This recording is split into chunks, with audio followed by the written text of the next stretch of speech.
जंगल में रहने वाले सभी जानवर बहुत खुश थे। उन्हें नया राजा प्रताप मिल चुका था। प्रताप बहुत ही बहादुर और होशियार राजा था। प्रताप के राजा बनाए जाने पर जंगल में उत्सव का माहौल था। सभी लोग कई दिनों तक उत्सव मनाते रहे। फिर अचानक एक दिन चिंटू खरगोश भागते हुए राजा के दरबार में आया। महाराज, महाराज! क्या हुआ चिंटू, तुम घबरा क्यों रहे हो? महाराज, महाराज, गजब हो गया! अरे क्या गजब हुआ, पूरी बात तो बताओ। महाराज, मैं और मेरा दोस्त रिकी पहाड़ी तक घूमने गए थे। वहाँ पर एक कुआं था। रिकी ने कहा चलो इस पे पत्थर फेंक कर देखते हैं कि ये कितना गहरा है। महाराज, जैसे ही हमने उस कुएं में पत्थर फेंका, उसमें से किसी के हंसने की आवाज आई और फिर धुएं जैसा भूत बाहर आया और रिकी को कुएं में ले गया। भूत? कैसी बातें कर रहे हो? भूत जैसा कुछ नहीं होता।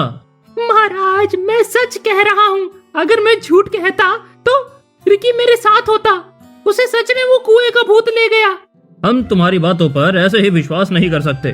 तुम हमें वहाँ लेकर जाओ, तभी हम तुम पर यकीन करेंगे। चलिए महाराज, मैं आपको वहाँ ले चलता हूँ। राजा प्रताप और मंत्री गज सभी लोग एक साथ चिंटू खरगोश के साथ पहाड़ी पर बने कुएं के पास आए। महाराज, यही है वो कुआं। यही निगल गया मेरे दोस्त को। शांत हो जाओ चिंटू। मंत्री गज, तेरा देख के तो आओ। मंत्री गज कुएं के पास जाकर देखते हैं, लेकिन उन्हें वहाँ पर कुछ भी नजर नहीं आता। महाराज, यह तो एक सूखा कुआं जान पड़ता है। यहाँ कुछ भी नहीं है, बस अंधेरा ही है। देखो चिंटू, यहाँ कुछ भी नहीं है। तुम्हारा दोस्त तुमसे मजाक कर रहा होगा। चलो सब लोग वापस चलो। अरे महाराज, मैं सच कह रहा हूँ, मेरा विश्वास कीजिए। कुछ दिन इंतजार करो अपने दोस्त का, वो वापस लौट आएगा। चलो वापस। सभी जानवर वापस लौट आए। चिंटू भी अपने घर पर बैठा हुआ था, लेकिन उसे नींद नहीं आ रही थी। अगले दिन बिट्टू तोते के पापा राजा के दरबार पहुँचे। महाराज, मेरा बिट्टू। क्या हुआ बिट्टू को? महाराज, मेरा बिट्टू पहाड़ी पर अपने दोस्तों के साथ गया हुआ था।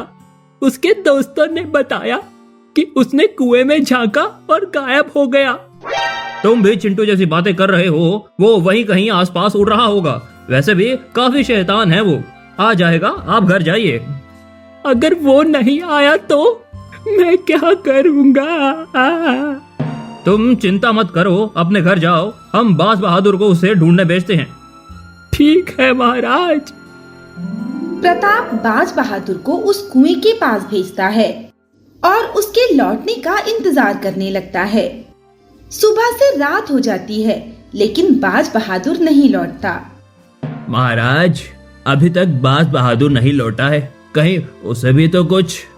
गज, तुम्हें भी इन सब बातों पर विश्वास है? इन सब अफवाहों पर ध्यान मत दो तुम। हो सकता है बाज बहादुर कल तक लौट आए। ठीक है महाराज, इंतजार करते हैं। गज वहाँ से चला गया और प्रताप अपने कमरे में आ गया, लेकिन उसे नींद नहीं आ रही थी। वो उठा और बिना किसी को बताए उस पहाड़ी पर आ गया। ये तो वो कुआं है, लेकिन ये तो एक साधारण कुआं है। यहाँ तो कुछ भी गलत नहीं लग रहा। शायद मुझे कुएं में देखना चाहिए। प्रताप आगे जाकर कुएं में झांकता है और अचानक से वो गायब हो जाता है।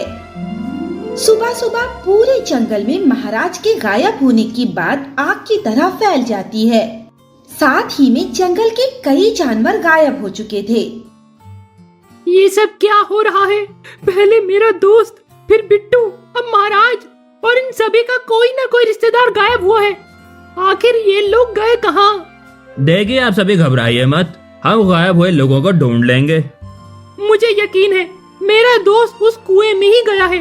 वो कुएं का भूत ही मेरे दोस्त और बाकी लोगों को ले गया है। चिंटू रात के वक्त अपने घर से बाहर निकल गया और दौड़ता हुआ कुएं पर आया। जब चिंटू कुएं के पास पहुंचा तो वहां का नजारा देखकर दंग रह गया। कुएं में से एक रोशनी बाहर आ रही थी और उसी रोशनी में से सीढ़ियां ऊपर की तरफ जा रही थी। ये सब क्या है? ये सीढ़ियाँ कहाँ जा रही हैं? चिंटू ने कुछ देर तक इंतजार किया और जब उसे कुछ समझ न आया तो वो भी कुएं की सीढ़ियों पर चढ़ गया। उसके जाते ही रोशनी और सीढ़ियाँ गायब हो गई।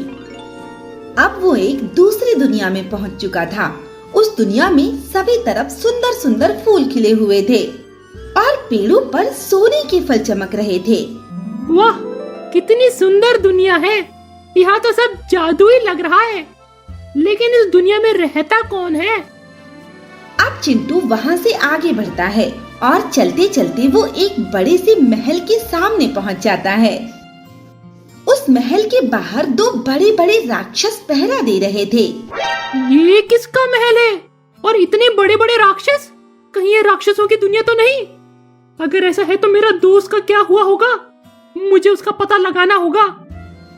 चिंटू महल के अंदर जाने के लिए रास्ता ढूंढने लगता है और महल के पीछे जाकर गड्ढा खोदना शुरू कर देता है। धीरे धीरे वो बिल बनाते हुए महल के अंदर पहुंच जाता है। वो देखता है कि वहाँ पर कुछ राक्षस आपस में बातें कर रहे थे। बस आज की रात और हमने सभी जानवरों को इकट्ठा कर लिया है। हम बस कल सुबह मार कर शैतान को खुश करेंगे, जिससे वो हमें सारी दुनिया का राजा बना देगा। सही कहा। जल्दी ही हम सब बहुत ताकतवर हो जाएंगे। अच्छा, तो ये लोग इसीलिए जानवरों को गायब कर देते हैं। अब इन्हें मजा चखाऊंगा। लेकिन मेरे दोस्त को कहाँ छिपाया है इन लोगों ने? चलो जरा एक बार जाकर उन सभी को बता दे कि अब उन लोगों को कैद से आजादी मिलने वाली है। मुझे इनका पीछा करना होगा। चिंटू उनके पीछे पीछे जाता है और देखता है महल से बाहर निकलकर कुछ ही दूर पर एक और पुराना महल था। वो दोनों राक्षस उस महल के अंदर गए और चिंटू भी नजरें बचाकर महल में चला गया। उन दोनों का पीछा करते हुए वो भी उस महल में पहुंच गया, जहां सभी जानवरों को कैद कर कर रखा हुआ था। तुम लोगों ने हमें क्यों पकड़ रखा है? जाने दो हमें। बस अब तुम्हारी जाने का समय आ ही गया है। कल रात तक तुम सबका सर धड़ से अलग किया जाएगा। तुम सब आजाद हो जाओगे। महाराज, क्या ये सच में हमें मार देंगे? हम अपने घर कभी नहीं जा पाएंगे। नहीं, मेरे होते हुए तुम लोगों को कोई भी नुकसान नहीं पहुंचा सकते। मेरे साथी मुश्किल में है, मुझे इन्हें बचाना होगा, लेकिन कैसे? चिंटू वहाँ से चला गया और जैसे ही कुएं के पास पहुँचा, सीढ़ियाँ वापस प्रकट हो गई और वो अपनी दुनिया में लौट आया। मेरे पास ज्यादा समय नहीं है, मुझे उन लोगों की मदद लेनी ही होगी। चिंटू पहाड़ी के भीतर घने जंगलों में पहुंच जाता है और एक तालाब पर पहुंचता है। वो वहां पर बैठकर अपनी आंखें बंद करता है और ध्यान लगाते हुए कहता है, मेरी मदद करो परियों, मेरे साथी खतरे में है। जंगल के महाराज की जान खतरे में है। परियों, बाहर आओ, मेरी मदद करो। थोड़ी ही देर में तालाब के चारों तरफ रोशनी होती है और तालाब से रानी परी प्रकट होती है। क्या बात है चिंटू, तुम बहुत परेशान हो? रानी परी, उस कुएं में से हमारे लोग राक्षसों की दुनिया में पहुंच गए हैं और वो राक्षस कल रात सभी की बलि देने वाले हैं। मुझे उन्हें बचाना होगा। ये तो बहुत चिंता की बात है। क्या तुम उन्हें बचा पाओगे? उन्हें बचाने के लिए मैं कुछ भी कर सकता हूँ। ठीक है, ये तलवार ले जाओ और जैसे ही वो बलि चढ़ाने के लिए आगे बढ़े, तुम उनके शैतान की मूर्ति के गर्दन पर प्रहार करना, जिससे मूर्ति टूट जाएगी और वो सब खत्म हो जाएंगे। लेकिन मैं उस मूर्ति तक कैसे पहुंचूंगा? मूर्ति तो बहुत बड़ी होगी। उसकी चिंता तुम मत करो, तुम उस समय अपने मन से उड़ने भी लगोगे। आपका बहुत बहुत धन्यवाद, लेकिन अभी मुझे वापस से वो सीढ़ियाँ प्रकट होने का इंतजार करना होगा। हाँ, लेकिन सही समय पर पहुंच जाना। रानी परी वापस तालाब में चली गई और चिंटू अगली रात तक उसी कुएं के पास बैठा रहा। जैसे ही वो सीढ़ियां प्रकट हुई, वो भागकर सीढ़ियों के ऊपर चढ़ गया और उसी दुनिया में पहुंच गया। वहां पर काफी चहल पहल थी। सभी राक्षस जानवरों को पकड़कर ले जा रहे थे। मैं कहता हूँ हम सबको छोड़ दो, वरना तुम्हारे लिए अच्छा नहीं होगा। शांत रहो, अब तुम हमारा कुछ नहीं बिगाड़ सकते। अभी बताता हूँ। प्रताप ने उन लोगों से लड़ाई करने की कोशिश की, लेकिन उन्होंने फिर से उसे पकड़ लिया। महाराज, अब तो मुझे लगता है कि हमारा अंत निकट है। ऐसा मत कहो बाज बहादुर, अभी हम जिंदा हैं, इसका मतलब है कि अभी भी हमारे पास मौका है। राक्षस सभी जानवरों को बलि देने की जगह पर ले आते हैं। वहाँ पर एक बहुत बड़ी मूर्ति रखी हुई थी।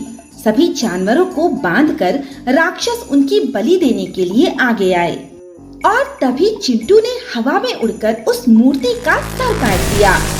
मूर्ति का सर कटते ही सभी राक्षस आग में जलने लगे। महाराज, चलिए यहाँ से, इससे पहले कि वो सीढ़ियाँ भी जलकर खाक हो जाए। सभी लोग चिंटू के साथ चलो।